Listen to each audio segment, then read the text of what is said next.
Hello दोस्तों, मैं हूं अनिकेत विश्वकर्मा। आप लोग देख रहे हैं डी स्टोर। जैसा कि आप लोगों को थंबनेल से पता चल ही गया होगा कि आज हम लोग क्या पढ़ेंगे।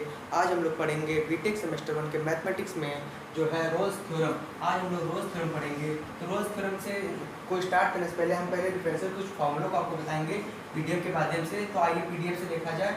Let's start. तो यही वो फॉर्मूले जिसका हम लोग बात कर रहे हैं। तो ये मेन फॉर्मूले किसी भी इंटीग्रल कैलकुलस की न्यू इसी से रखी जाती है। तो आइए देखते हैं। जैसे कि x के पावर n का फॉर्मूला होता है n x n minus one. उसी फॉर्मूले का यूज करते हुए उसके नीचे का फॉर्मूला बनाया गया x स्क्वायर का। फिर a की पावर x का डिफरेंशियल निकालेंगे तो a की पावर x log a आएगा। फिर log x का सबको पता है कि 1/x आता है। और फिर किसी भी कांस्टेंट का डिफरेंशियल 0 आता है, ये सबको पता है। ये देते हैं D D X of sine X. और D D X of sine X cos X होता है। उसी प्रकार जैसे कि इसी में देखिए कॉस एक्स का होता है माइनस साइन एक्स। तो आपको बता दें कि इसको याद करने का मेन ट्रिक है, जैसे कि कहीं कहीं पे सब लोग माइनस भूल जाते हैं। तो आपको इतना याद है, किसी का भी अगर डी डी एक्स निकालेंगे, अगर वो सी से स्टार्ट हो तो उसके माइनस माइनस लगा।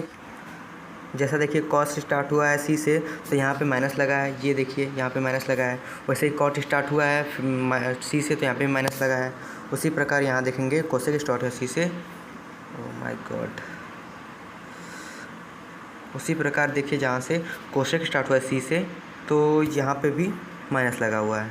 तो आप लोग देख सकते हैं जहाँ भी अगर सी से स्टार्ट होगा डिफरेंशियल तो उसका यहाँ माइनस लग जाएगा। और फिर यहाँ देखिए टेन एक्स का differential sec square X, cot X का माइनस का कॉसेक स्क्वायर। टेन चला जाता है कॉस के उल्टे के पास, तो यहाँ सेक्स स्क्वायर होता है। कॉट चला जाता है साइन के उल्टे के पास, फिर उसका स्क्वायर हो जाता है। तो यहाँ स्क्वायर हो जाता है। उसी प्रकार से परिभाषा खत्म होती है। तो फिर आप लोग यहाँ डी अपन डी एक्सपोनेंशियल का वही रहता है जिसका डिफरेंशियल ई के पावर एक्स का डिफरेंशियल ई के पावर एक्स ही रहता है। तब फार्मूला देख लिया। तो आइए देखते हैं हम लोग रोल्स थ्योरम की न्यू को देखते हैं।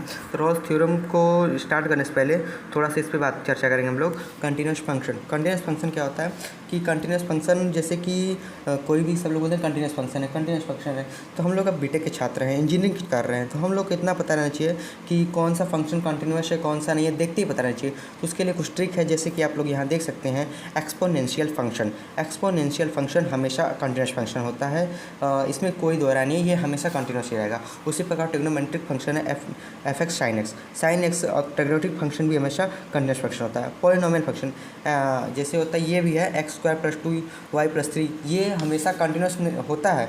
लेकिन कुछ जैसे कि हो गया एक्स प्लस 2y के पावर में 2/3 या फिर -1, तो यहाँ पे ये पॉलिनोमियल फंक्शन वो कंटिन्यूस नहीं होगा। लेकिन ये हमेशा हम लोग को जितना लेवल पे मिलता है ये हमेशा हम लोग को कंटिन्यूस फंक्शन ही मिलता है। और लॉग एक्स और लॉगरिथम जो फंक्शन होते हैं वो भी हम कंटिन्यूस फंक्शन होते हैं। और फिर ऊपर देखिए सीक्रेट है कुछ, इट्स ऑलवेज कंटिन्यूस फंक्शन, या ये हमेशा कंटिन्यूस फंक्शन होता है, आप देख सकते हैं। और ये डिफरेंशियल भी होते हैं, जैसे कि सभी कंटिन्यूस डिफरेंशियल नहीं होते हैं लेकिन सभी डिफरेंशियल कैलकुलस होते हैं।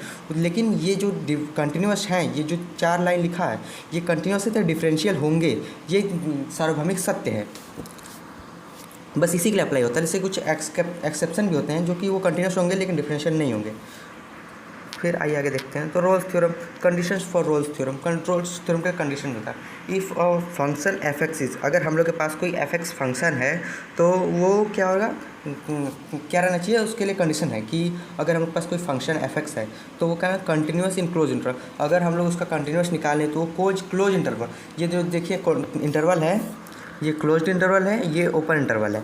तो ये हमेशा कंटिन्यूस होना चाहिए को क्लोज इंटरवल में, और डिफरेंशियल हो जाए ओपन इंटरवल में। अगर ये दोनों हो गया तो फिर हम आगे का तीसरा लाइन बात करेंगे। तो ये होता है F of A equal to F of B. तो अगर हम लोग को जो ए और बी जो यहाँ दिया गया है, अगर वो फिर फंक्शन में एक्स की जगह पे ए रखेंगे और फिर एक्स की जगह एक एक बार करके बी रखेंगे, अगर दोनों का वैल्यू बराबर आता है तो वो तीसरा वैल्यू को कंडीशन को सेटिस्फाई करता है। तो ये देखिए this condition satisfies Rolle's theorem, ये कंडीशन रोल्स थ्योरम की कंडीशन को सेटिस्फाई कर रहा है, लेकिन अभी इसको वेरीफाई नहीं कर रहा। तो इसको वेरीफाई करने के लिए हम लोग क्या करेंगे कि जो हम लोग को दिया गया है फंक्शन, उसका हम लोग डिफरेंशियल करेंगे, और डिफरेंशियल करने पर एफ ऑफ सी बराबर 0 रखेंगे। और जो 0 करेंगे तो उसमें कोई भी जो भी वैल्यू आएगा और जो ए और बी दिया गया है उसमें उसके बीच में लाएंगे। जैसे कि 1 और 3 हम लोग को ए और बी दिया गया है, ए = 3 बी = 5 दिया, 3 और 5 दिया गया है। तो अगर हम लोग का इधर एफ से 3 और 5 के बीच में, जैसे 4 आया, 3/5 आया, तो वो होगा तो हम लोग के पास ये वेरीफाई हो जाएगा कि ये एक रोल्स थ्योरम है, यही इसका hence prove it's Rolle's theorem. तो फिर ये देखिए this statement verified Rolle's theorem, ये स्टेटमेंट रोल्स थ्योरम को वेरीफाई करता है। अगर आपको यहाँ तक समझ आया तो बहुत बहुत खुशी हुई। आप लोग भी अगर यहाँ तक समझ आए तो कमेंट में ये इमोजी ड्रॉप करें। जैसे कि अभी हम लोग रोल्स थ्योरम पढ़ें, तो रोल्स थ्योरम को तो हम लोग समझ तो लिया, लेकिन उसको एज ए उदाहरण समझने के लिए हम लोगों ने क्वेश्चन लिया है। तो आइए शुरू करते हैं। तो क्वेश्चन को लगाते हैं। तो इस क्वेश्चन को सॉल्व करने के लिए पहले हम लोग विद द टर्म सॉल्यूशन लिखेंगे, सॉल्व। और इसको सॉल्व करने के लिए हम लोग को रोल्स थ्योरम के लिए 3 कंडीशन थी, उसको सेटिस्फाई करना था। पहला कंडीशन कॉन्टिन्यूस होना चाहिए। तो हम लोग इतना तो जानते हैं कि अभी कोई फंक्शन है x या एक्स वाई का, तो उसके पावर में अगर माइनस नहीं है और कोई रेशनल नंबर है, रेशनल नंबर मतलब कि कोई 2/3 या -1 -2 ऐसा कुछ नहीं है, तो ये कंटिन्यूस होता है। तो इसको हम लोग डायरेक्ट लिखेंगे कि कंटिन्यूअस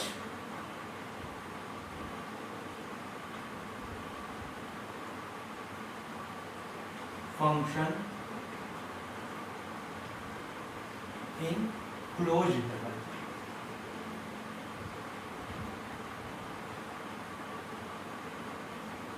क्लोज इंटरवल -1, 1। और फिर दूसरा कंडीशन होता है कि डिफरेंशियल होना चाहिए। अगर हम लोगों ने पढ़ा था, अगर कोई ऐसा फंक्शन है, अगर वो कंटिन्यूस है सर, तो ऑलवेज वो डिफरेंशियल भी होगा। तो डिफरेंशियल फंक्शन इन, ये ओपन इंटरवल रहेगा, तो -1, 1 में ये है। तो हम लोग के लिए उसका तीसरा जो कंडीशन है उसको कहते हैं F of A is equals to F of B. तो एफ ऑफ ए क्या है, तो एफ ऑफ ए डायरेक्ट निकालते हैं। तो एफ ऑफ ए, तो एफ एक्स की जगह ए पुट करेंगे, तो ए क्या हमारे पास -1। तो एफ ऑफ -1, तो एक्स की जगह -1 पुट करेंगे, तो -1 का स्क्वायर करेंगे। और फिर एफ ऑफ बी डायरेक्ट यहाँ से करेंगे, तो एफ ऑफ बी हमारे पास 1 है, तो एफ ऑफ 1 इक्वल टू 1 का स्क्वायर। तो F of A equal to 1 equal to F of B equal to 1। तो देखिए F of A equal to F of B, तो ये भी हम लोग का वेरीफाइड हो गया। तो हमने लिख सकते हैं all the conditions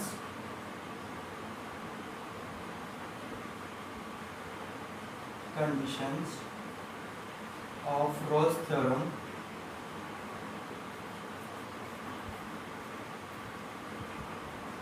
is satisfied. तो ये तो सेटिस्फाई हो गया, लेकिन इसको भी हमको इसको वेरीफाई करना होगा। तो वेरीफाई करने के लिए हम लोग इसका करते हैं डिफरेंशियल। आइए देखते हैं।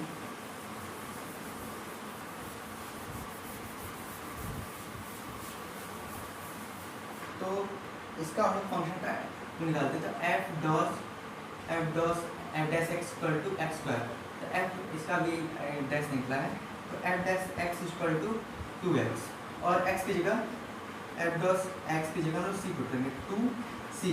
तो यहाँ पे ये फंक्शन 0 हो जाएगा, ये 0 हो गया इक्वल टू 2c, और c इज इक्वल टू क्या आपके पास 0 आया। तो इसको सेटिस्फाई करने के लिए हम लोग क्या है, जो गिवन वो है a और b, उसके बीच में आना चाहिए। तो a क्या हमारे पास -1 और ये b क्या पास 1, और यहाँ पे जो c इक्वल टू 0 आया है वो आप देखेंगे कि -1 और 1 के बीच में आ रहा है। तो हम लोग इसको लिखेंगे c is equals to 0 is belongs to